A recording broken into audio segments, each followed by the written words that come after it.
আমাদের কলিজা অর্ধেক ঠান্ডা হইছে, বাকি অর্ধেক এখনো ঠান্ডা হয় নাই। আমার আল্লাহ বলেন তাহলে বাকি ঠান্ডা কেমনে হইব? বলে আল্লাহ আপনারা দেখতাম চাই। সুবহানাল্লাহ। আরে দুনিয়াতেও বাড়ি গাড়ি ছিল গো, বাড়ি গাড়ির জন্য নামাজ পড়ি নাই, বাড়ি গাড়ির জন্য হালাল খাই নাই, হারাম খাই, আরাম থেকে বঞ্চিত হই নাই। আল্লাহ ইবাদত বন্দেগী করছি আপনি মালিকের দিদারটা দেখার জন্য। দুনিয়া তো গাড়ি ছিল, বাড়ি ছিল, অট্টালিকা ছিল, সব গুলালে লাথি মারছি আপনার দিদার লাভের জন্য। আল্লাহ জান্নাত পাইলাম, গাড়ি পাইলাম, নারী পাইলাম, সব পাইলাম, কিন্তু মালিক আজ পর্যন্ত আপনাকে দেখতে পারলাম না। আল্লাহ আপনার দিদার দেখার জন্য বড় আফসোস। আল্লাহ আপনার দিদার দেখায়া দেন। সমস্ত জান্নাতীরা দরখাস্ত করবে মালিক আমরা আপনার দিদার দেখতে চাই। আল্লাহ তখন বলে জিবরাইল রে, আমার বান্দারা আমার দিদার দেখার জন্য পাগল হয়ে গেছে, আমার বান্দারা দিদার দেখার জন্য পাগল হয়ে গেছে। জিবরাইল ঘোষণা দে আমার বান্দাগুলির দরখাস্ত আমি আল্লাহ মঞ্জুর করে নিলাম। জোরে কোন সুবহান। আল্লাহ তখন ঘোষণা দিবেন জিবরাইল গোটা জান্নাতীরা আমারে দেখতে চায়, আমারে দেখতে চায়, আমারে দেখতে চায়, তাই আমি আল্লাহ তাদেরকে দেখা দিব, তবে এমনে এমনে নয়, একটা অনুষ্ঠানের মাধ্যমে। অনুষ্ঠানের মাধ্যমে একটা অনুষ্ঠান কর, যেমনি ভাবে দুনিয়াতে আমার বান্দারা গভীর রাত পর্যন্ত আরামের ঘুম হারাম করিয়া নরমাল বিছানা ছেড়ে দিয়া ঠান্ডার মধ্যে বৈশা বৈশা আমার কোরআন শুনতো রে, সেই বান্দাগুলি দুনিয়া তো মাহফিল করত। আমি আল্লাহ আজকে জান্নাতের ভিতরে একটা মাহফিল করব, সেই মাহফিলের সভাপতি থাকবে, প্রধান অতিথি থাকবে, বিশেষ অতিথিও থাকবে। সুবহান। জান্নাতের ভিতরে একটা মাহফিল হবে রে, জান্নাতের ভিতরে যে মাহফিলটা হবে আল্লাহ বলেন ফেরেশতারা রে আমার মাহফিলটার প্রচার প্রসার শুরু করে দাও। গোটা জান্নাতের ভিতরে সেই দিন তারিখ ঠিক করা হবে, মাঠ ঠিক করা হবে, যেই মাঠে জান্নাতের অনুষ্ঠান হবে সেই মাঠের নাম হলো মাসিহ নামক মাঠ। কি মাঠ? আমার যুবক ভাইরা জানেন মাসিহ নামক মাঠটা কত বড় গো? জিবরাইল আলাইহিস সালাতু ওয়াস সালামের 600 ডানা আছে। জুরে কোন কয়শো ডানা? এক একটা ডানা যদি এমনে ছেড়ে দেয় গোটা পৃথিবীর এক প্রান্ত থেকে আরেক প্রান্ত ঘেরাও করে ফেলে। সুবহানাল্লাহ। কি বাড়ি দিয়া বলবে? ফেরেশতা জিবরাইলের একটা পাকার এত পাওয়ার, এই যে আসমান থেকে জমিনে নামতো কোনদিন ওনার দুই ডানার উপরে ব্যবহার করে নাই। এক ডানা দিয়ে পৃথিবীর এক প্রান্ত থেকে আরেক প্রান্ত চলে। সেই জিবরাইল আলাইহিস সালাতু ওয়াস সালামের 600 ডানা আছে, কোনদিন এই ডানা গোনা কাজে লাগায় নাই। একদিন আল্লাহর জিগা আল্লাহ 600 ডানা দিলেন কোন কামে দিছেন? এটা আজ পর্যন্ত কোনো কামে লাগাইলাম না। আমার সাত আসমান টপকাইয়া আমার নিচে নামতে একটা পাকাই যথেষ্ট। আল্লাহ কিন্তু এত গোনা ডানা কেন দিলেন? একদিন আল্লাহ বলেন ঠিক আছে তুমি আমার মাসিহ নামক মাঠটার মধ্যে একটা চক্কর দাও, এই মাঠটা একটা ঘুরতি দাও। জিবরাইল ঘুরতি দেওয়া শুরু করছে। প্রথমে যখন উনি উঠতে লাগলেন, উঠতে উঠতে উঠতে ওনার দুই ডানায় প্রচন্ড ব্যথা হয়ে গেল। তৃতীয় দুই ডানা ছেড়ে দিল, ব্যথা হয়ে গেছে। এরপরে আরো ছেড়ে দিল, 100 ডানায় ব্যথা ধরে গেল রে। দ্বিতীয় আরেকশো ডানা ছেড়ে দিল, সেখানেও ব্যথা। এরপর আরেকশো ছাড়ল। এইভাবে ছাড়তে ছাড়তে 600 ডানা ছেড়ে দিল, ব্যথা শুরু হয়ে গেছে। একটা পর্যায়ে জিবরাইল ক্লান্ত হইয়া একটা জায়গায় বসে গেছে আর বলে মালিক 600 ডানায় ব্যথা হয়ে গেছে, মাসিহ নামক মাঠটা ঘুরতে ঘুরতে আমি আপনার কাছে শুধু একটু জানতে চাই, আমার 600 ডানা দিয়া বছরের পর বছর ঘুরলাম, জানতে চাই আপনার এই মাঠের কতটুকু পর্যন্ত আমি আসতে পারলাম। আল্লাহ কয় তোমার 600 ডানা দিয়া বছরের পর বছর ঘুরা এই মাঠের 4 ভাগের 1 ভাগ এখনো ঘুরতে পারো নাই। সুবহানাল্লাহ, সুবহানাল্লাহ। এই মাসিহ নামক মাঠের মধ্যে আল্লাহ অনুষ্ঠান করবে, বান্দাদের সামনে দেখা দিবে। সুবহানাল্লাহ। শুনেন একটা কথা ভালো করে শুনেন, জান্নাতের ভিতরে সবচেয়ে মজার অনুষ্ঠান হবে একটাই, সেটা হলো আল্লাহর দিদার। বিল্লিসানি ওয়ালা বিল কলম ونشهد أن لا إله إلا الله وحده لا شريك له أرسله بالحق بشيرا ونذيرا وداعيا إلى الله بإذنه وسراجا منيرا أما بعد فأعوذ بالله من الشيطان الرجيم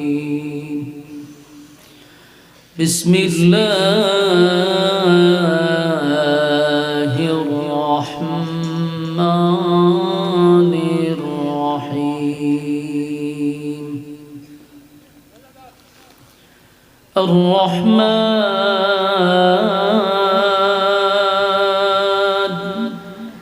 علم القرآن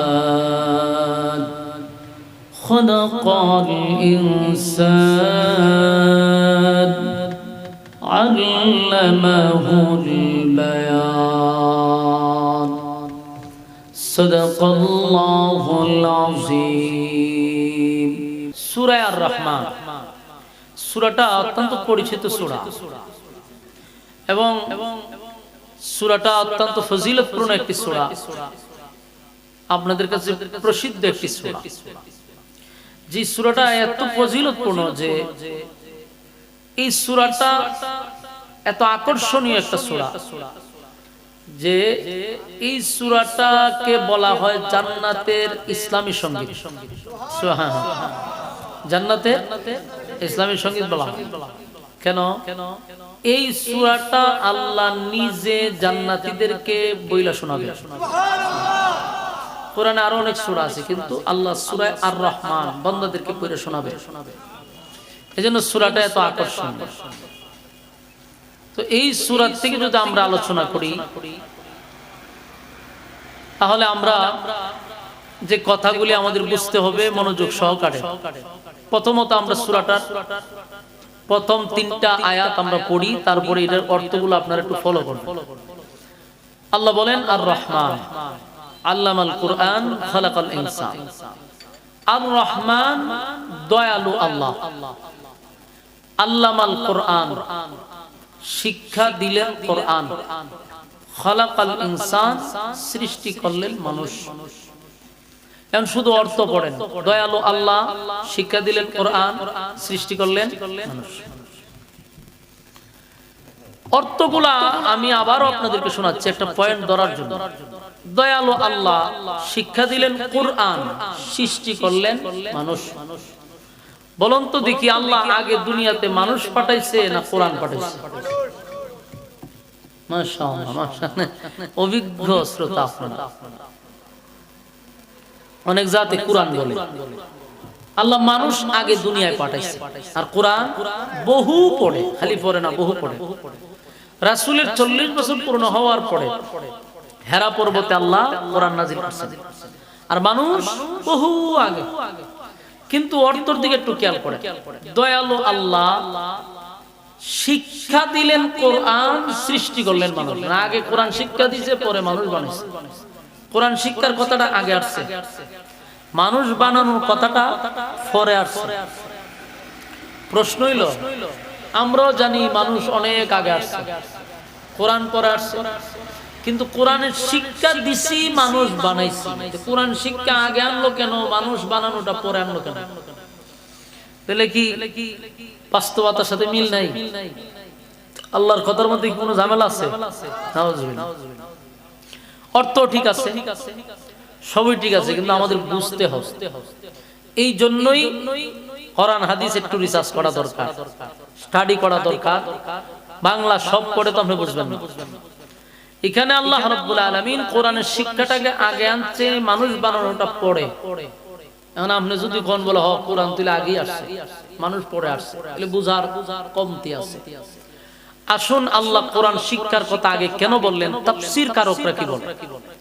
তাফসীর কারকরা বলেন এর ব্যাখ্যায় যদি যেতে চান তাহলে প্রথমত মানুষ দুই প্রকার। বলুন মানুষ কয় প্রকার? মানুষ দুই প্রকার। দুই প্রকার আমি আপনাদেরকে আয়াত দিয়ে শোনায় দিচ্ছি এবং বাস্তবতাও দেখাই দিচ্ছি। প্রথমত মানুষ দুই প্রকার, একটা হইল গুণগত মানুষ, আর একটা হইল সুরতে মানুষ, দেখতে মানুষ। কথা কি বুঝাচ্ছে?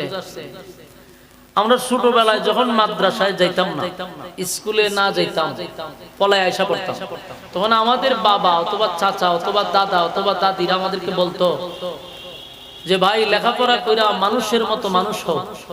এটা আপনারা বলছেনি যে বলুন তো আমরা কি মানুষ ছিলাম না?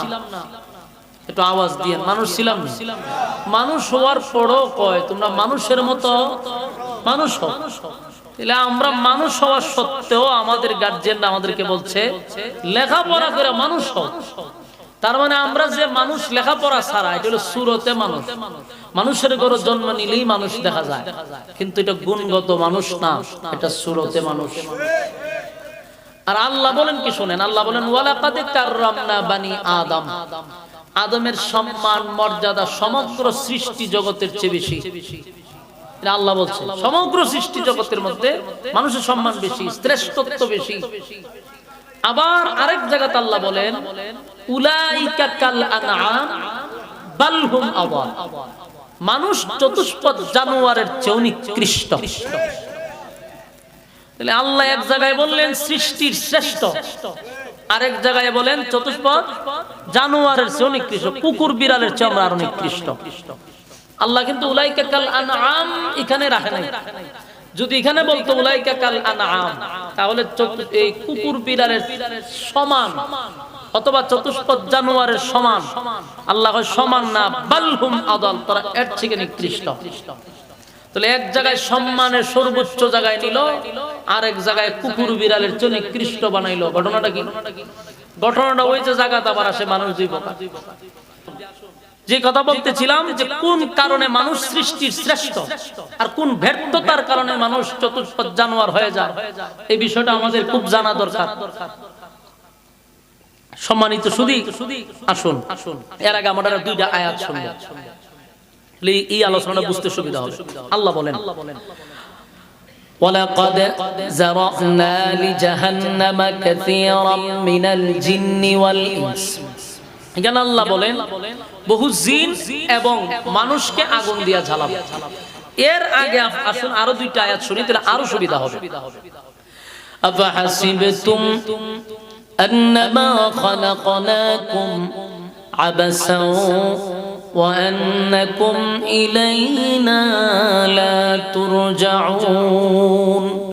আল্লাহ বলেন তোমরা কি মনে করছো, আমাদেরকে উদ্দেশ্য করে বলতে, তোমরা কি মনে করছো তোমাদেরকে আমি অনর্থক বানাইছি? আপনারা কি মনে হয় খাইবার লেগা ঘুমাইবার লেগা আমরা বানাইছে? আল্লাহ তোমরা কি মনে করছো অনর্থক? আবাস, কখনো না, আমি অনর্থক বানাইনি।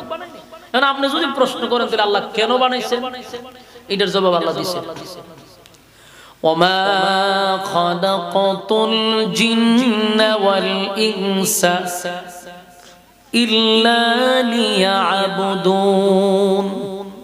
আল্লাহ বলেন মানব দানব দুই জাতিরে বানাইছি শুধুমাত্র কেবলমাত্র আমার গোলামির জন্য। আমার কথা কি বুঝতেছেন? প্রথম আল্লাহ বলে তোমরা কি মনে করছো অনর্থক বানাইছি? তা আপনি প্রশ্ন করলেন আল্লাহ কেন বানাইছেন? আল্লাহ কয় গোলামির জন্য বানাইছি। তো মূল উদ্দেশ্য হলো ইবাদতের জন্য বানাইছি। আল্লাহ বলেন সমগ্র সৃষ্টি জগৎ আমি আল্লাহ বানাইছি তোদের গোলামির জন্য, আর তোদেরকে বানাইছি আমি আল্লাহর গোলামির জন্য। আসেনি সুবহানাল্লাহ? আপনাদের এলাকায় থাকলে কইবেন। এখানে একটা বিষয় বুঝার চেষ্টা করেন, সমগ্র সৃষ্টি জগৎ মানে সূর্য চন্দ্র গ্রহ নক্ষত্র পাহাড় পর্বত সাগর নদী নালা কাল বিল কীট পতঙ্গ যা দেখি যা দেখি না সব বানাইছে মানুষের গোলামির লেগে। সবকিছু আমরা গোলামি করে, সূর্য মানুষের গোলামি করে, চন্দ্র মানুষের গোলামি করে, গাছ নদী নালা সব মানুষের গোলামি করে। আর আল্লাহ কয় আমি বানাইছি মানুষ আমার গোলামির জন্য। কিন্তু বান্দা তুই যদি আমার গোলামি না করস, ওয়ালাকাদ যারানা লিজাহান্নামা কাসীরাম মিনাল জিন্নি ওয়াল ইনস, বহু মানুষ এবং জিনকে আগুন দিয়া জ্বালাবো আর পোড়াবো। কেন? লাহুম কুলুবুল লা ইয়াফকাহুনা বিহা ওয়া লাহুম আ'য়ুনুল লা ইউবসিরুনা বিহা ওয়া লাহুম আযানুল লা ইয়াসমাউনা বিহা। আল্লাহ চক্ষু দিছি দেখার জন্য, কান দিছি শোনার জন্য, অন্তর দিছি বুঝার জন্য। তাহলে চোখ দিয়া কি দেখার কথা ছিল কি দেখলাম, কান দিয়া শোনার কি কথা ছিল কি শুনলাম, অন্তর দিয়া কি বুঝার কথা ছিল কি বুঝলাম। এতগুলা নিয়ামত পাওয়ার পরেও যেই বান্দা আমি আল্লাহর গোলামি করলো না, শুকরিয়া আদায় করলো না, আমার হুকুম চললো না, উলাইকা কাল আনআম, এখানে শেষ না, বালহুম আযাল, তোরা চতুষ্পদ জানোয়ারের চেয়ে নিকৃষ্ট, তোরা এই গরু ছাগলের সমান না, এর চেয়েও নিকৃষ্ট। আল্লাহ রাব্বুল আলামিন বলেন আফাহাসিবতুম আন্নামা খালাকনাকুম আবাসা ওয়া আন্নাকুম ইলাইনা লা তুরজাউন, আমি কি তোমাদেরকে অনর্থক বানাইছি? অকারণে না, কখনো তোমাদেরকে অনর্থক বানাই নাই, অকারণে বানাই নাই, নিষ্প্রয়োজনে বানাই নাই, বানাইছি শুধুমাত্র কেবলমাত্র আমার গোলামির জন্য। এজন্য আল্লাহ বলেন আর রহমান, দয়ালু আল্লাহ, আল্লাহর দয়া মায়া বেশি, জন্য আল্লাহর একটা নাম হলো দয়ালু। আর রহমান দয়ালু, মায়া দয়া বেশি। আল্লামাল কুরআন, শিক্ষা দিলাম কোরআন। খলাকাল ইনসান, সৃষ্টি করলাম মানুষ। তাহলে এখানে কোরআনের শিক্ষা আগে আসলো কেন? এই এখন আসে। তাহলে আমরা মানুষ কয় রকম পাইলাম? একদল মানুষ সৃষ্টির শ্রেষ্ঠ, আর একদল মানুষ নিকৃষ্ট। সৃষ্টি শ্রেষ্ঠ কিভাবে হয়? এক নাম্বার কোয়ালিটি হলো, তুমি যদি কোরআনের শিক্ষায় শিক্ষিত হতে পারো, তাহলে আমি আল্লাহর আদালতের মানুষ। বলুন, কোরআনের শিক্ষায় শিক্ষিত হলে কার আদালতের মানুষ? আল্লাহর আদালতের মানুষ হিসাবে তুমি মূল্যায়ন পাইবা। আর যদি কোরআনের শিক্ষায় শিক্ষিত না হও, তাহলে শুধু রূপে মানুষ, সুরতে মানুষ হিসাবে তুমি হাসরের মাঠে দাঁড়াইবা। তাহলে কোরআনের শিক্ষায় শিক্ষিত হতে হবে। এখন কি একজন এমপি সাহেবেরও আলেম হইতেইব, উনিও কি মুফতি হইতেইব, হাফেজ হইতেইব? এটা বলা হয় না। কোরআনের শিক্ষা বলতে আপনারা কি বুঝেন? এই যে আপনারা এখানে বসছেন, এখানে কি শিক্ষা দেওয়া হইতেছে? কোরআনের শিক্ষা। তা আপনারা কোরআনের শিক্ষায় শিক্ষিত হইতেছেন, আপনারাও আল্লাহর আদালতের মানুষ। কোরআন শিখতে হবে আগে, তার মানে পুরো কোরআন মুখস্থ করতে হবে, এটা বিষয় না। কোরআনের আইন মানতে হবে, মাসআলা মাসআইল জানতে হবে। না জানলে তো আপনি একজন মুসলমান হতে পারেন, তা আপনাকে তো আগে কোরআন শিখতে হবে, তারপরে না মানুষ হইতে। কথা হয় না? আগে আপনার শিখতে হবে। যেমন নামাজ পড়া ফরজ, কিন্তু নামাজ পড়ার আগে জানা ফরজ। কথা হয় না? নামাজ আগে পড়া ফরজ না জানাটা ফরজ? আপনি যদি সূরা কেরাত না জানেন, তাহলে মক্কায় গিয়ে নামাজ পড়লেইব, মদিনায় গিয়ে বললে হবে? তাহলে আপনাকে আগে সূরা কেরাত শিখতে হবে। এর আগে শিখতে হবে আপনাকে উযু শিখতে হবে, এরপর আপনার সূরা কেরাত ঠিক করতে হইব, এরপরে নামাজ শিখতে হবে, তারপরে নামাজে গিয়ে দাঁড়াইতে হবে। কথা কোন ঠিক? তো মানুষ হইতে গেলে কোরআনের শিক্ষায় শিক্ষিত হতে হবে। একটা মানুষ শুধু চেহারা সুরতে মানুষ হয় না। আল্লাহর রাসূল বলেন, মানুষ হইতে হলে কোরআনের শিক্ষায় শিক্ষিত হতে হবে। খালি দুনিয়াবি ইলম দিয়া, দুনিয়াবি শিক্ষাগত যোগ্যতা দিয়া মানুষ হওয়া যায় না। যদি মানুষ হওয়া যায় তো তাসলিমা নাসরিন কম পড়ালেখা করে নাই, কম ডিগ্রি অর্জন করে নাই, কিন্তু সে কি মানুষ হইতে পারছে? কথা বলে। তার এমন কিছু বক্তব্য যেগুলো আমি আপনাদের সামনে বলতে পারবো না। আমি বয়স হিসাবে আপনাদের সামনে এটা বলতে পারি না, কারণ এখানে অনেক মুরব্বীরা আছে। নাহলে বুঝাই দিতাম সে যে মানুষ না, সে যে জানোয়ার। আমি তার কথার উপরে আমি সবগুলো আপনাদের সামনে একের পর এক বলতে পারতাম। তার বইয়ের মধ্যে যেগুলা লেখছে, এটা কোনোভাবেই প্রমাণ করে না সে যে মানুষ। এটা প্রমাণ করে সে চতুষ্পদ জানোয়ারের চেয়ে নিকৃষ্ট। এজন্য লেখাপড়া শুধু করলেই মানুষ হওয়া যায় না, সাথে কোরআনের শিক্ষায় শিক্ষিত হতে হবে, ঠিক কি না? আল্লাহ রাব্বুল আলামিন বলেন, একবার তুই চিন্তা করে দেখ বান্দা, আমি তোরে বানাইছি সৃষ্টির শ্রেষ্ঠ। আমি মানুষ বানাইয়া নূরের তৈরি ফেরেশতাকে দিয়া আদমকে সেজদা দেওয়াইলাম। তার মানে ফেরেশতাদের চেয়ে আমার মানুষকে আমি সম্মান বাড়ায়া দিলাম। বলুন ফেরেশতা কি দিয়া বানাইছে? নূরের তৈরি ফেরেশতাদেরকে আল্লাহ অর্ডার দিল, মাটির তৈরি আদমকে সেজদা দে। সমস্ত ফেরেশতারা আদমকে সেজদা দিল। সেদিন থেকে ফেরেশতাদের চেয়ে আল্লাহ মানুষের সম্মান মর্যাদা বাড়ায়া দিছে। এরপর আল্লাহ বলেন, ওয়ালাকাদ কাররামনা বানি আদম, সৃষ্টির শ্রেষ্ঠ হিসাবে আমি মানুষকে আল্লাহ বানাইছি।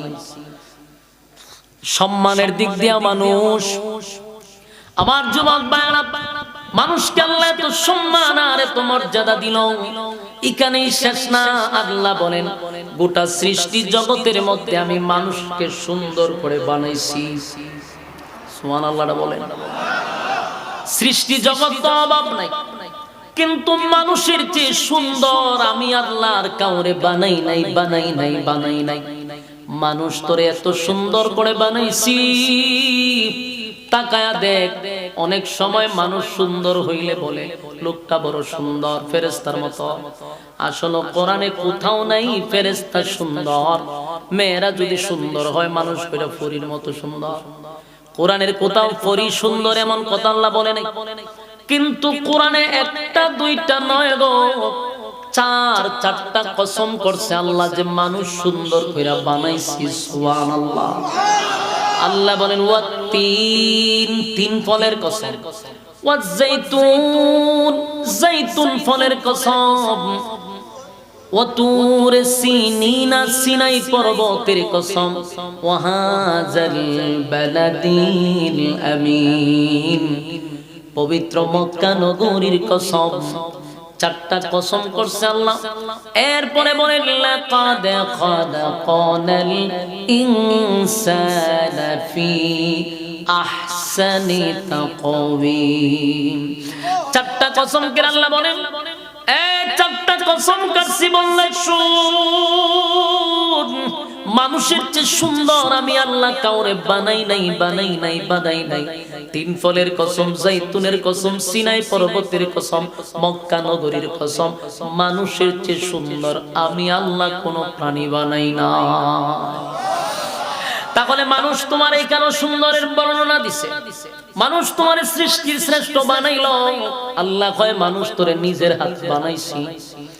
আসমান জমিন সূর্য চন্দ্র গ্রহ নক্ষত্র পাহাড় পর্বত সাগর নদী নালা খাল বিল যা দেখি না সব বানাইছে আল্লাহ 6 দিনে।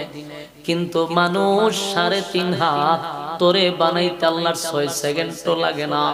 6 সেকেন্ড তো দূরের কথা, ইশারায় বানানো সম্ভব।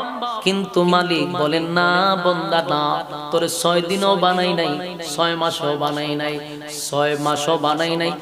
এই তোরে 10 মাস 10 দিন লাগাইয়া আমি তোরে বানাইতে তাড়াহুড়া করি নাই, আমি তোরে সময় লাগাইয়া বানাইছি। এমন কি তোর মাথার মধ্যে আমি আল্লাহর কুদরতি হাত লাগাইয়া বানাইছি। বান্দা এত সম্মান মর্যাদা আমি মানুষকে দিছি একমাত্র শুধুমাত্র কেবলমাত্র তুই আমার গোলামি করবি। আমার গোলামির জন্য বানাইলাম, এরপরও তুই আমার গোলামি করলি না, আমার গোলামি করলি না। তোর দুনিয়াতে আমি তোরে পাঠাইলাম অল্প একটা ফুজি দিয়া। ওয়াল আসর, আল্লাহ কয় সময়ের কসম। তাফসীর কারকরা বলেন আল্লাহ কিসের সময়ের কসম করলো? সমস্ত তাফসীর কারকরা বলেন এটা মানুষের হায়াতের কসম। আমি যতটুকু বাঁচবো সেই জীবন পুঁজির কসম। ওয়াল আসর, সময়ের কসম মানে হায়াতের কসম। ইন্নাল ইনসানা লাফি খুসর, আল্লাহ বলেন নিশ্চয়ই তোরা ক্ষতিগ্রস্ত। আল্লাহ প্রথম বলেন সময়ের কসম, এরপর আল্লাহ বলেন নিশ্চয়ই তোরা ক্ষতিগ্রস্ত। কেন বললেন? কারণ মানুষ তোরে সম্মান দিয়া বানাইলাম, তোরে আমি সুন্দর করে বানাইলাম, ইবাদতের জন্য বানাইলাম, সময় দিয়া ক্ষণস্থায়ী দুনিয়াতে পাঠাইলাম। কিন্তু দুনিয়ায় আসার পরে বন্দারে যদি ইমাম সাহেব বলে আসেন না নামাজে যাই, উত্তর দেয় হুজুর আমার সময় নাই। কি কয়? সময় নাই হুজুর, আমার সময় নাই। কই যাইবেন? আমার ব্যবসা আছে, চাকরি আছে।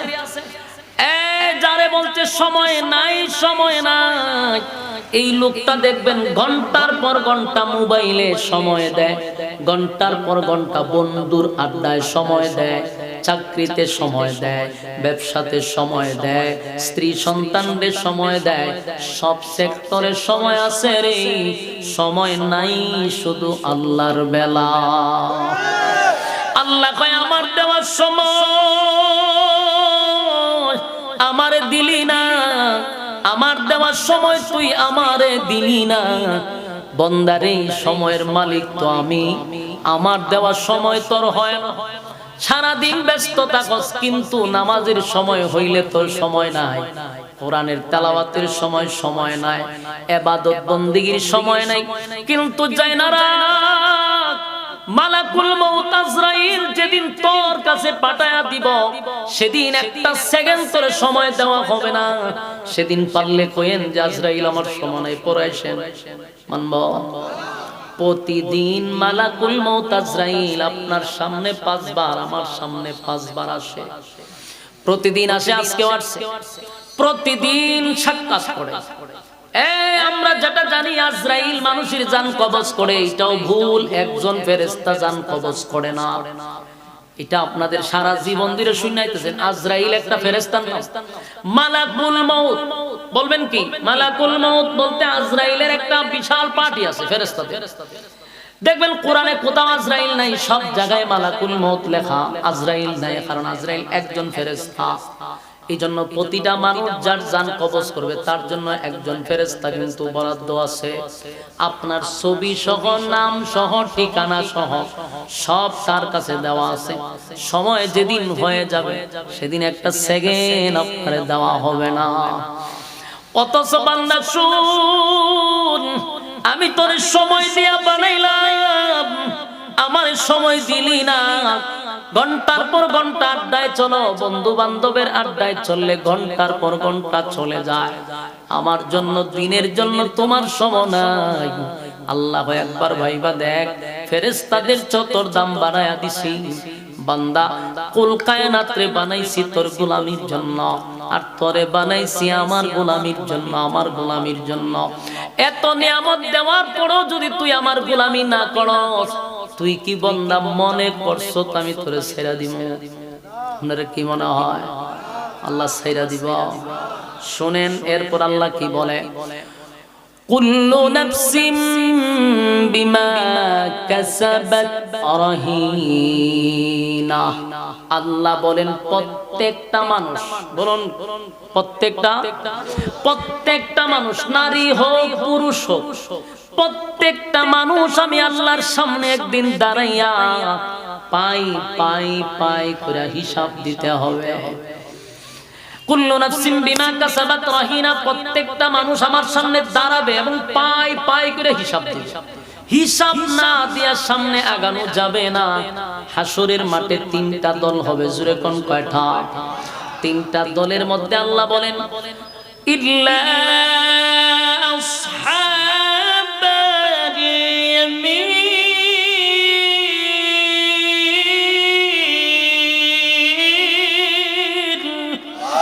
আল্লাহ বলেন ইল্লা আসহাবাল ইয়ামিন, একটা দল শুধু তাকে বিনা হিসাবে জান্নাত দিব। সুবহানাল্লাহ। এই 3টা দল হবে। আল্লাহর নবী বলেন একটা দলকে আল্লাহ বিনা হিসাবে জান্নাত দিবে, এটা হয়তোবা নবী রাসূলগণের দলকে আল্লাহ বিনা হিসাবে জান্নাত দিবে। আর একটা দল আছে যাদেরকে আমার মালিক ডান হাতে আমলনামা দিয়া জান্নাতে ঢোকাবে। বাকি রইল একটা দল, এই দলটাকে বাম হাতে আমলনামা দেওয়া হবে, অস্তিত্ব থাকবে, কথা হয় না। একটা দল বাম হাতে আমলনামা পাবে, আল্লাহর নবী বলেন হাসরের মাঠে সময় হবে তিনটা মুহূর্ত হবে সবচেয়ে ভয়ানক। জোরে কোন কয়টা? এই তিনটা মুহূর্ত সবচেয়ে ভয়ানক। একটা হলো আমলনামা দেওয়ার মুহূর্ত, এটা সবচেয়ে ভয়ানক। যুবক থাকলে মানুষ চিন্তায় বৃদ্ধ হয়ে যাবে, ভয়াবহ পরিস্থিতি শুরু হবে।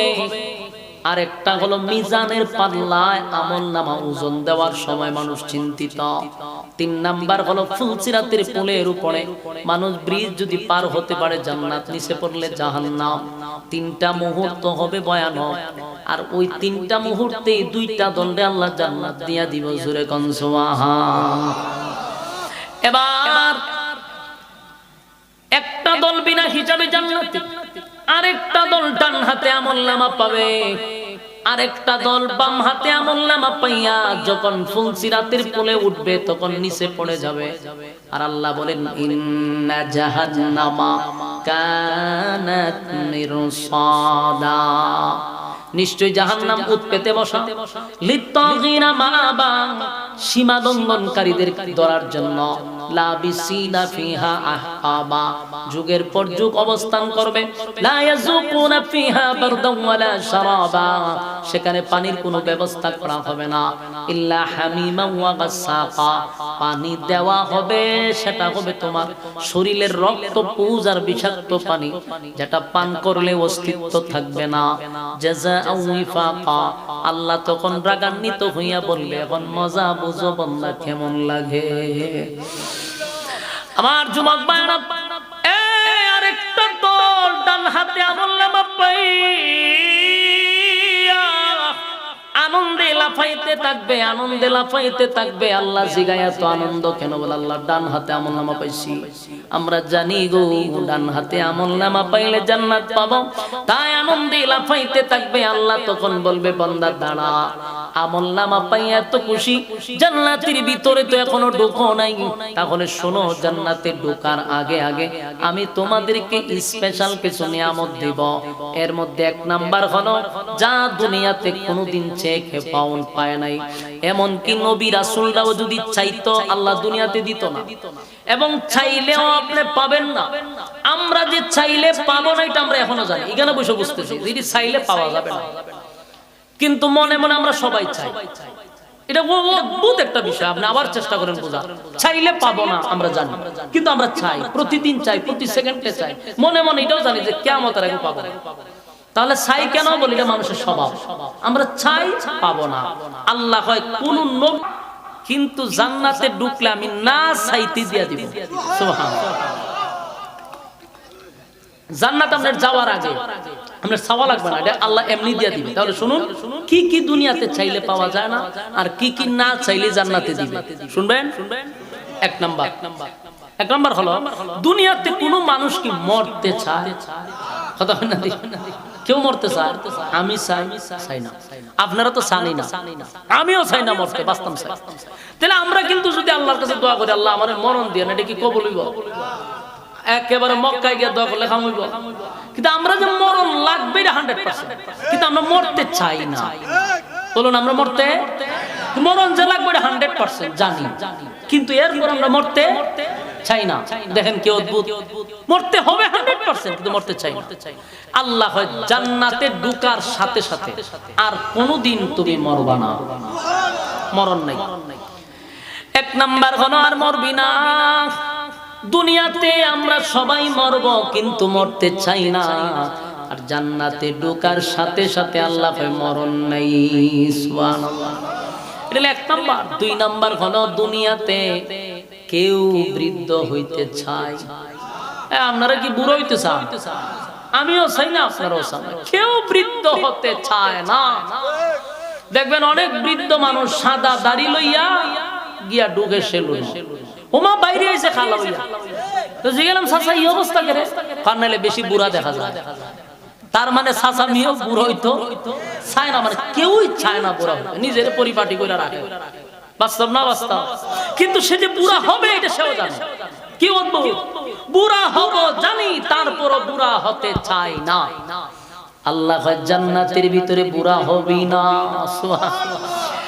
আল্লাহ রাব্বুল আলামিন বলেন জান্নাতের ভিতরে প্রত্যেকটা জান্নাতীর বয়স হবে 25 24 32 সর্বনিম্ন 32 এটা আর বাড়বেও না কমবেও না আপনারা লাগা সুবহানাল্লাহ জানি তিনি জুরে কইন জান্নাতের কথা শুনলে তো আপনারা জজবা বাড়ার কথা দেখেন বয়স যদি হয় আপনার 24 এটার কোনোদিন 25 হবে না হবে না কেন বলে বয়স বাড়বেও না কমবেও না কারণ সেটার তো শুরু আছে শেষ নেই জান্নাতের শুরু আছে তাহলে বয়স বাড়বে কেমনে জান্নাতের ভিতরে প্রত্যেকটা জান্নাতীর বয়স হবে 24 25 কয়েকটা riwayat আছে একটা হলো 24 25 26 32 আপনার যে বয়সটা হবে এটাই থাকবে আল্লাহর তো বুড়া হইতেন না দুনিয়াতে যে একটা আফসোস মানুষ বুড়োই জায়গা আর বুড়া হবে না জিম কইরা বডি ফিট রাখার দরকার নাই এমনি বডি ঠিক থাকবে সর্বনিম্ন লম্বা হবেন 160 হাত লম্বা অথবা আরেকটা আছে শুধু 60 হাত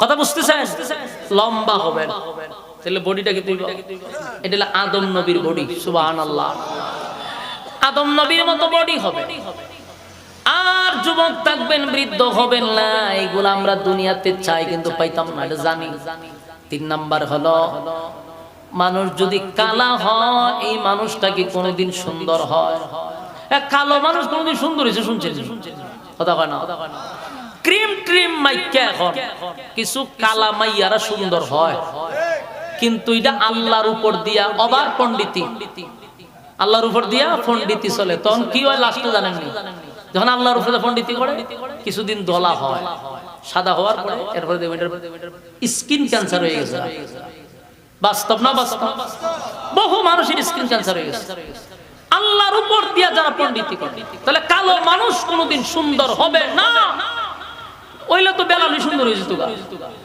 কিন্তু জান্নাতের ভিতরে রব্বে কারীম বলেন প্রত্যেকটা জান্নাতীর চেহারাটা আমি দিব ইউসুফ নবীর মতো সুন্দর দুনিয়াতে সুন্দরের আফসোস করতেছেন কিন্তু হবে না লম্বা মানুষ কোনোদিন খাটো হয় না খাটো মানুষ কোনোদিন লম্বা হয় না জান্নাতে আল্লাহ বলেন ইউসুফ নবীর মতো সৌন্দর্য দিব এরপরে যাদের কণ্ঠ নাই এরার একটা আফসোস দুনিয়াতে কণ্ঠ বলুন মক্কার ইমাম দিয়া দোয়া করাইলো কি আপনার কণ্ঠ সুন্দর হইব তাহলে এটা আফসোস আছে কিন্তু পাবো না এটা জানি জান্নাতের ভিতরে রব্বে কারীম বলেন প্রত্যেকটা জান্নাতীর কণ্ঠ হবে দাউদ নবীর মতো সুন্দর সুবহানাল্লাহ এরপরে আসুন চরিত্র মূল হইল মানুষের চরিত্র চরিত্র যদি খারাপ হয় তাহলে জান্নাতের ভিতরে নিয়ে আপনার লাভ হইতে আল্লাহ হয় প্রত্যেকটা জান্নাতীর চরিত্র আমি পরিবর্তন করে দিব কেমন চরিত্র দিব আল্লাহ বলেন ওয়া ইন্নাকা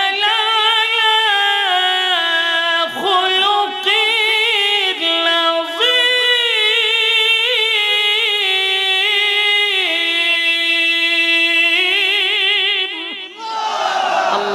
খুলুকে আযীম মানে আমার নবীর চরিত্র সুবহানাল্লাহ এক এক নবীর এক একটা গুণ দিয়ে আল্লাহ জান্নাতীকে জান্নাতে ঢুকায় সুবহানাল্লাহ অনেক লম্বা ঘটনা এরপরে জান্নাতীরা ডান হাতে আমলনামা পাওয়ার পরে এতগুলো নিয়ামত পাওয়ার পরে আল্লাহ কইবে রে জান্নাতী ফেরেশতারা সব তারে মিছিল দিয়ে লইয়া যা সুবহানাল্লাহ মিছিল দিতে দিতে আপনাকে নিয়ে যাবে ওয়াসিকাল লাযীনা তাকাউ রাব্বাহুম ইলাল জান্নাতি যুমারা فتحت أبوابها وقال لهم خزنتها سلام জান্নাতের ভিতরে জান্নাতীদেরকে সালাম দিতে থাকবে আর মিছিল মিটিং দিতে দিতে আপনারা নিতে থাকবে সামনের দিকে তো জান্নাতীরা যখন যাইবো প্রথম একটা জান্নাতের গেট আছে গেটের ভিতরে ঢোকার পরে এরা মনে করবে যে এটাই জান্নাত তাস এখানে আনন্দ ফুর্তি শুরু করবে খানা দানা শুরু করবে তো কিছুক্ষণ পরে ফেরেশতারা বলবে যে আপনাদের কি রেস্ট নেওয়া শেষ জান্নাতীরা বলবে কেন বলে আপনারা এখনো জান্নাতে আসেন না এটা মাত্র একটা গেটও আছে সুবহানাল্লাহ জান্নাতের হই না এত সুন্দর জায়গা এটি জান্নাত না দিলে গেট যদি এত সুন্দর হয় জান্নাত কেমন হবে সুবহানাল্লাহ জান্নাতীদেরকে আবার জান্নাতের উদ্দেশ্যে নেওয়া হবে কিন্তু সামনে গিয়া দেখবে আরেকটা গেট দেখা যায় সেখানে যাওয়ার পরে জান্নাতীরা এবার দেখবে আগের গেটের চেয়ে আরো বেশি সুন্দর এবার নিশ্চিত হয়ে যাবে এটাই হলো জান্নাত তাই এখানে খানা দানা শুরু করে দিব খাইয়া আবার রেস্ট নাও ফেরেশতারা কইবে আপনার রেস্ট শেষ নেই বলে কেন এখনো জান্নাত আইছেন না। সুবহানাল্লাহ। এরা আশ্চর্য যে এত সুন্দর জায়গা, কোন এটা জান্নাত না। আবার চলে, আবার চলবে, গিয়া দেখবে আরেকটা গেট, আগের পিছনের দুই গেটের চেয়ে আরো বেশি সুন্দর। এরা কনফার্ম যে এটাই জান্নাত। খানা দানা শুরু করবে, আনন্দ ফুর্তি শুরু করবে। কিছুক্ষণ পরে ফেরেশতারা বলবে এখনো জান্নাতে আসেন নাই। সুবহানাল্লাহ। জান্নাত কেমন সুন্দর হবে, জান্নাতীরা জান্নাত দেখার জন্য পাগল পারা হয়ে যাবে। গেট যদি এত সুন্দর হয় রে, আমার মালিকের জান্নাত কত সুন্দর হবে। তাই জান্নাতের ভিতরে ঢোকার সাথে সাথে জান্নাতের হুর গেলমানরা আপনাকে স্বাগতম জানাইতে থাকবে। আয় আপনার স্বাগত জানাইয়া জান্নাতের ভিতরে ঢুকাইয়া আল্লাহ ঘোষণা দিবে, জান্নাতীরা জান্নাতের ভিতরে ঢুকছস, আজকের থেকে আর মরবি না, বৃদ্ধ হবি না, আর এই রাজত্ব তোর কাছ থেকে কেউ কেড়ে নিতে পারবে না। পৃথিবীর জমিনে যদি আপনি আমেরিকার প্রেসিডেন্ট হন, বলুন সারা জীবন কি প্রেসিডেন্ট হওয়া সম্ভব? 5 বছর পরে পরে 4 বছর পরে পরে শেষ হয়নি। কথা কই না, জোর করে রাখুন যায় 16 বছর অথবা 20 বছর, এর পরেও তখন যা কথা কই না। আমরা তো মনে করছিলাম সর্বনাশ যেইভাবে চেয়ারও বইছে লামানোর আর মনে কোনো উপায় নাই। শেষে আমরা বারবার আল্লাহর উপর ছেড়ে দিছিলাম যে একমাত্র আল্লাহ ছাড়া এই শক্তি নষ্ট করার ক্ষমতা কারো নাই। কিন্তু আল্লাহ ল্যাংটা ফুলা ফান দিয়ে লামাইছে। বলুন খারে দিয়ে লামাইছে, ল্যাংটা ফুলা ফান দিয়ে লামাই আল্লাহ দেখাইয়া দিছে যে পৃথিবীর সবচেয়ে বড় শক্তিধর নমরুদ্র আমি আল্লাহ সাইজ করছি, ফেরাউনও সাইজ করছি, আমরা আম্মাজানও সাইজ করে দিয়েছে। তাও সাইজ করছে কি দিয়া? ল্যাংটা ফুলা ফান দিয়া। ছাত্র তো ভাই, ছাত্ররা তো ল্যাংটাই বলা যায়, আমাদের তুলনায় ছাত্ররা তারা টাইনা লামাইছে। তাহলে বোঝা গেল শক্তি চিরদিন নয়, ক্ষমতা চিরদিন থাকে না। এই ফ্যাসিস্ট সরকার থেকে আপনি আমার শিক্ষা গ্রহণ করা দরকার।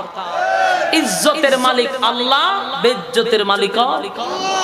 যেই ঘরে খাবার টাবার রান্না করা ছিল, কল্পনা করতে পারেন যে আমাদের রান্নার খাবার ল্যাংটা পোলা মানে খাইব, বাচ্চারা খাইব। কথা ঠিক নেই? আল্লাহ সব চাইলে করতে পারে।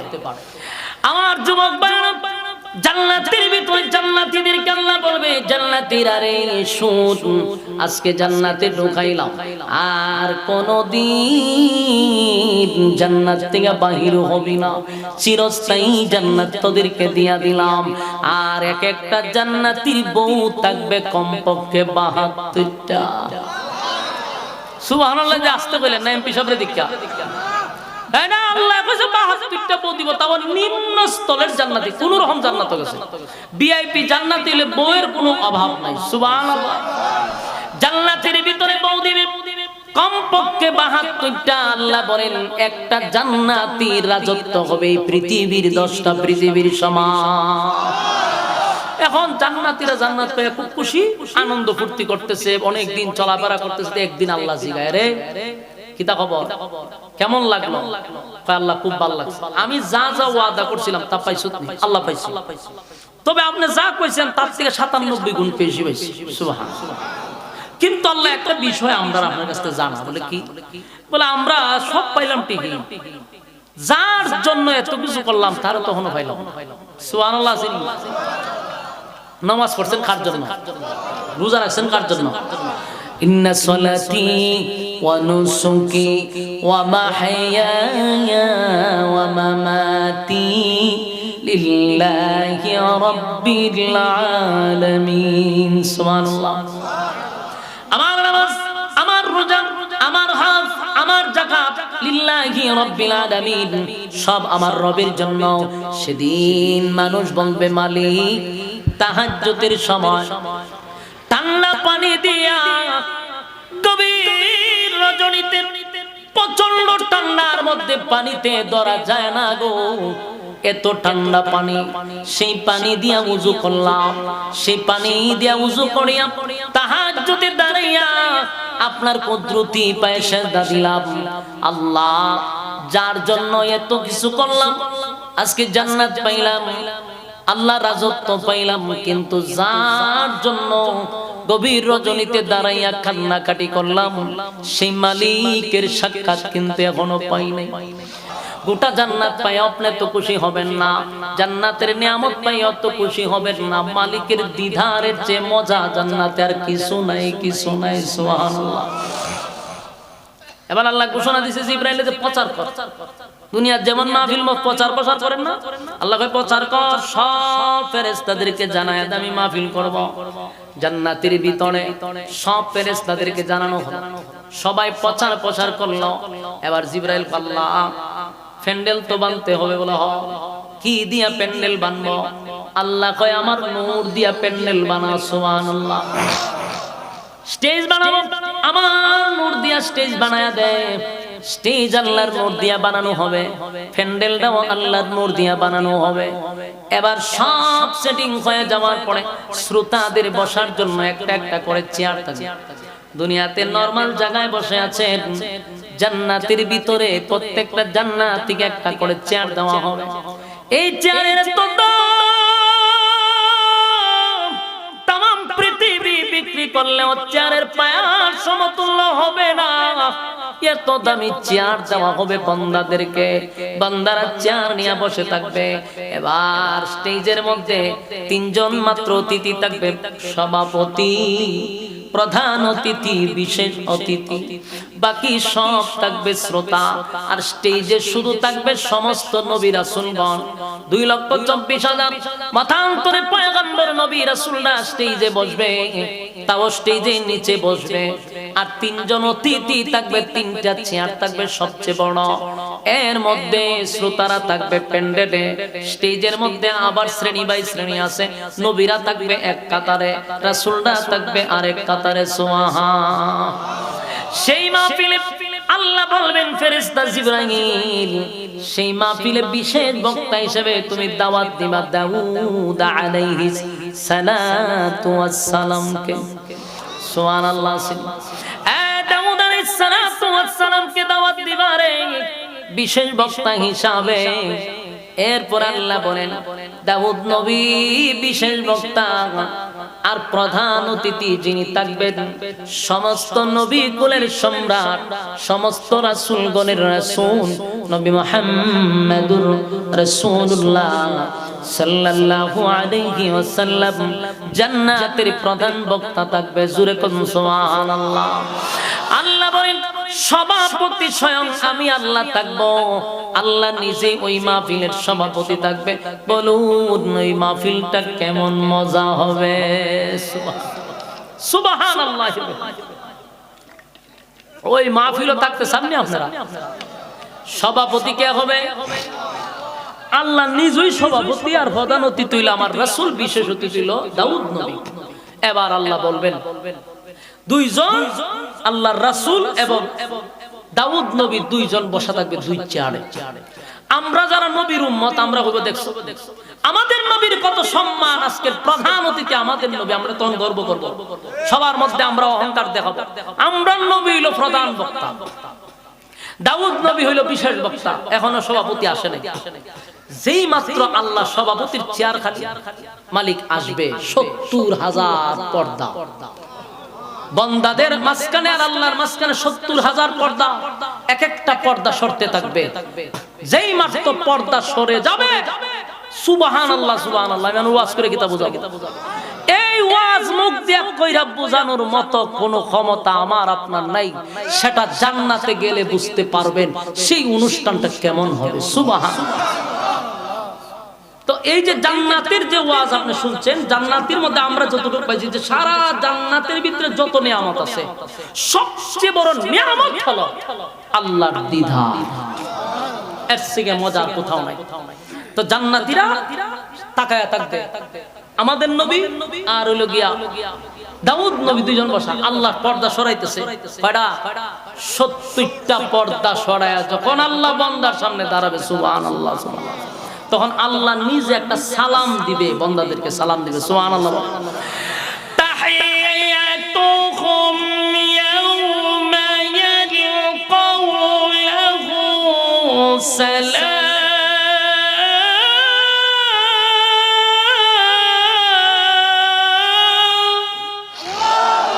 সালাম দিব আল্লাহ বান্দারে সালাম দে, খুশি না বেজা?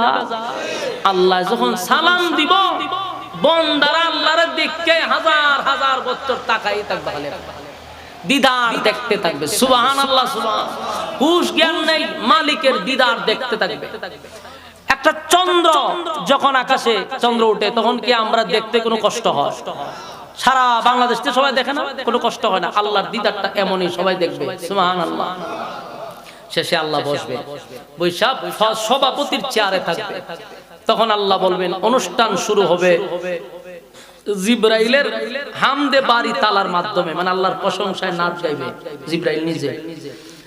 এরপরে বিশেষ বক্তার তেলাওয়াত শুরু হবে, মানে দাউদ নবীর তেলাওয়াতের মাধ্যমে। সুবহানাল্লাহ। দাউদ আলাইহিস সালামের কণ্ঠ আল্লাহ এত সুন্দর দিয়েছিল, দাউদ নবী দুনিয়াতে যদি তেলাওয়াত করত, উড়ন্ত পাখি ওনার সামনে বৈশা যাইত, সমুদ্রের মাছগুলা ওনার সামনে দাঁড়ায়া যাইত। এমন ভাবে আল্লাহ দাউদ নবীর কণ্ঠ দিছিল, দাউদ নবীর কণ্ঠ শুইনা পাগল জান্নাতের ভিতর আল্লাহ বলবে, দাউদ রে একটু তেলাওয়াত করো। সেদিন দাউদ নবী কোরআনের হাফেজ ছিল না।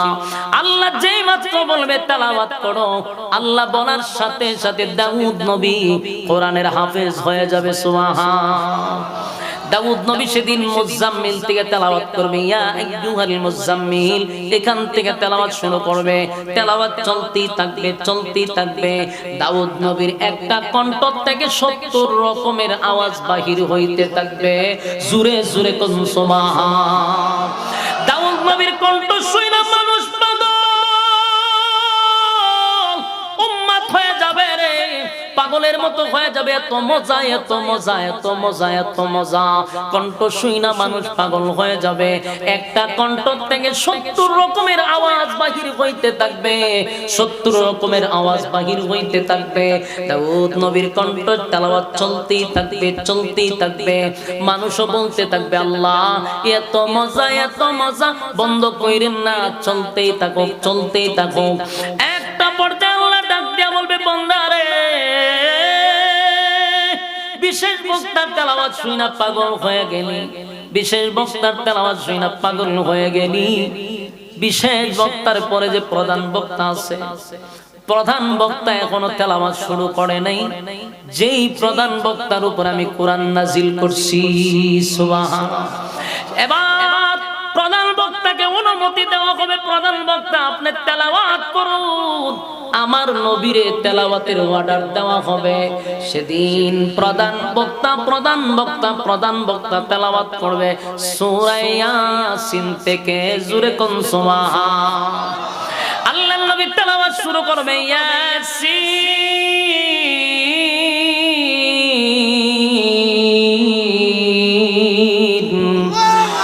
ওয়াল কুরআনিল হাকীম ইন্নাকা লামিনাল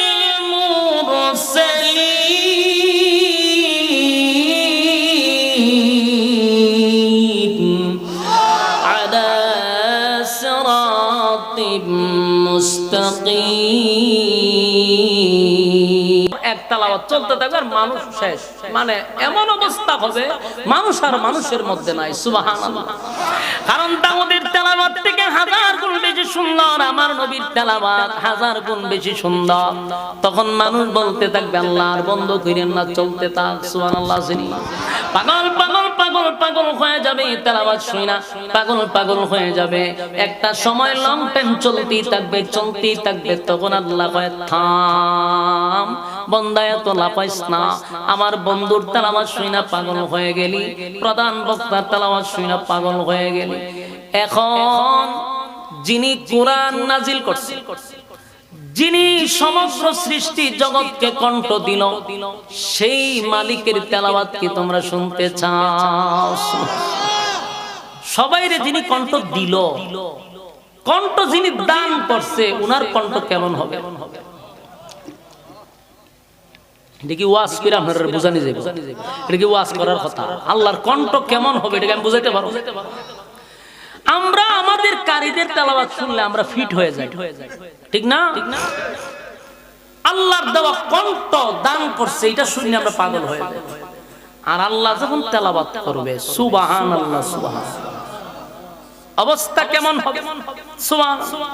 এই অপারেটর নাই, আপনার অপারেটরও নাই যে একটু তেলাওয়াত করুম, আজকে এই সুযোগও পাইছি না, কারণ এটা না বুঝে রিবাব, না বুঝে ইকো, জীবনের কাম এমনি শেষ। কান দিয়ে আমি জায়গা তুমি দেই। এখন শুনেন, আমাদের নবীর তেলাওয়াত শেষ, দাউদ নবীর তেলাওয়াত শেষ। আল্লাহ তখন কয় যে বান্দা, এতক্ষণ তো শুধু আমার দেওয়াটা শুনছো, আমার কণ্ঠ তো শুনো নাই। সুবহানাল্লাহ। সেদিন আল্লাহ তেলাওয়াত করবে সূরা আর রহমান থেকে। পাইছেন না আর রহমান? কথা কই না দেখি, ওই যে আপনারা কমিটি যারা দিচ্ছে, এই সূরা হবে জান্নাতের ইসলামী সঙ্গীত। সুবহান আল্লাহ। সেদিন জান্নাতের ভিতরে সূরা আর রহমান তেলাওয়াত করবে। সুবহানাল্লাহ। তবে আল্লাহ যখন পড়তে থাকবে তখন অস্তিত্ব থাকবে না। আল্লাহ পড়বে আর রহমান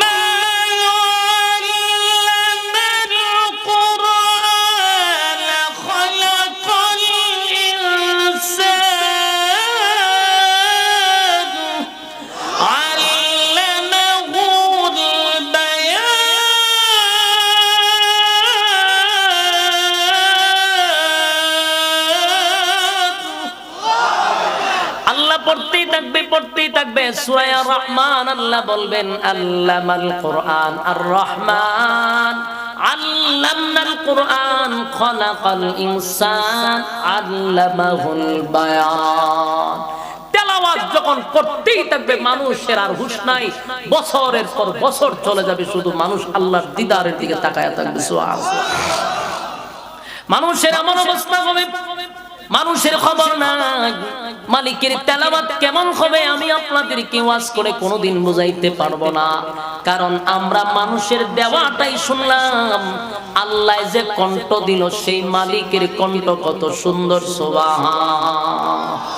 সেদিন আল্লাহ জান্নাতীদেরকে তেলাওয়াত কইরা শুনাইয়া মালিক সেদিন বলতে থাকবে যে আমি তোমাদেরকে দিদার দিলাম। বলেন এইভাবে কোরআন তেলাওয়াত করতে করতে হঠাৎ করে মানুষের আল্লাহর দিদার নাই, সরে গেছে, মানুষের হুশ আবার ফিরে আসবে।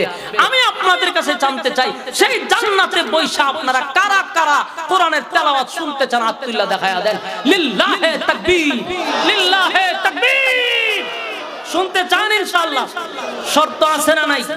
শর্ত হলো কোরআনের শিক্ষায় শিক্ষিত হতে হবে, মানুষের মতো মানুষ হতে হবে, আল্লাহর আদালতের মানুষ হতে হবে। আল্লাহ বলেন যারা কোরআনের শিক্ষায় শিক্ষিত হয়েছে এদেরকে আমি আল্লাহর আদালতের মানুষ হিসাবে গণ্য করি, আর এরাই হবে জান্নাতের মেহমান। ইন্নাল্লাযীনা আমানু ওয়া আমিলুস সালিহাতি কানাত লাহুম জান্নাতুল ফিরদাউসি নুজুলা। নিশ্চয়ই যারা ঈমান এবং নেক আমল করছে আমি জান্নাতুল ফিরদাউসের মেহমানদারি করাবো। সুবহানাল্লাহ। আল্লাহ সবাইকে আমল করার মানার তৌফিক দান করুক। আমিন।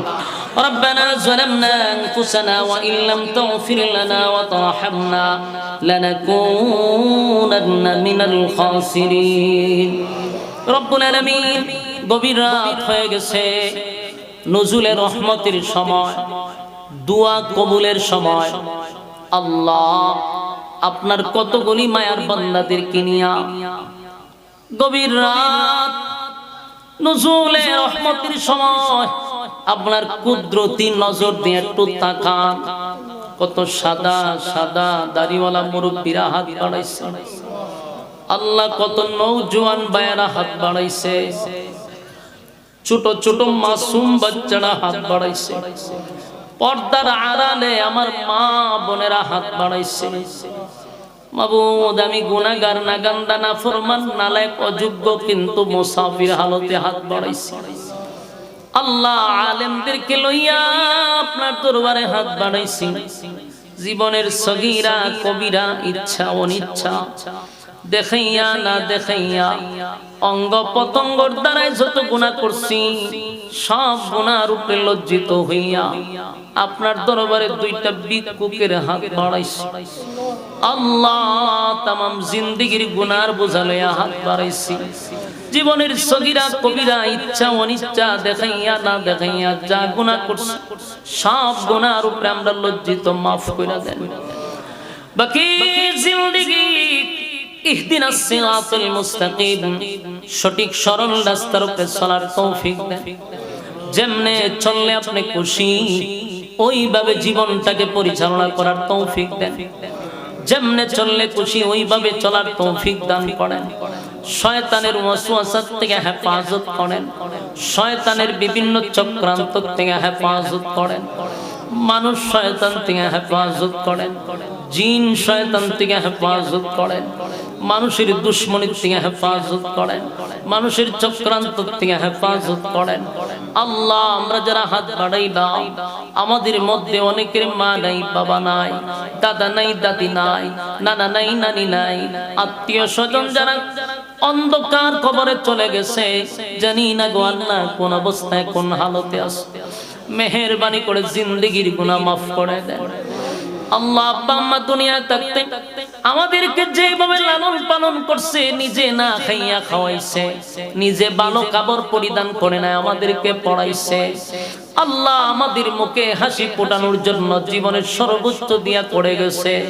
সেই মা বাবাকে জাহান্নামের আগুন দিয়ে আপনি জ্বালায়েন না। আল্লাহ, আব্বা আম্মার কবরটারে জান্নাতের উচ্চ মাকাম দান করেন।